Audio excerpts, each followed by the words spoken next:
Hi, Mark Lampkin here, Officials in Demand. Our weekly conversation is about timeouts. Oh man, timeouts. Gosh, you know what? We never have a substitution. So when they call a timeout in a fast-paced game, I'm usually pretty glad because I get a chance to get a breather. But what do we do now after we've called the timeout? We've reported to the table, we let our partners know, and now where do you stand? We know that in a 60-second timeout, you stand on the lower block facing the table or bench. Not all ambling around, not trying to figure out what to do, look around. No, get a spot and face the table because we're observing. What are we observing? We're going to see if that now substitute is going to come in prior to the first horn. You can't do that if you're looking around in the stands and seeing who's up there. You'll miss it, okay? And if you're being observed by a scheduler or an assigner, you just got dinged a little bit because you missed it. Player came in illegally. Now, what do we discuss? What are we going to talk about if we come together? Now, that doesn't happen very often.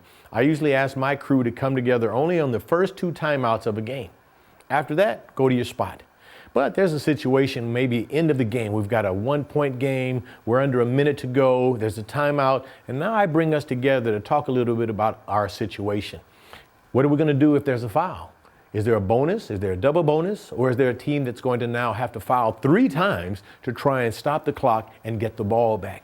We're going to need to discuss those things. Also, clock management, making sure that that clock starts on time and stops appropriately. So again, we're going to get all of those kinds of things correct when we're here. Because the end of the game, you can have a great 3 quarters, but if we now kick the bucket on the last situation in the game, it's the only thing coaches and fans will ever remember. The other thing is to see the whole floor. End of game, excitement, loud gymnasium going on, and a coach is screaming for a timeout and we don't hear him. We don't give it to him.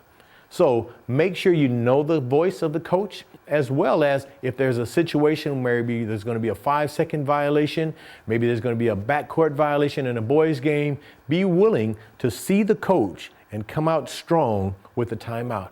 Because we couldn't hear him, but I saw him and I gave him the timeout. So again, the timeouts are important. If we get them right, we'll now save that game situation and now everybody will go home happy. Well, maybe not the losing team. All right, this is Mark Lampkin, Officials in Demand. We'll see you next time.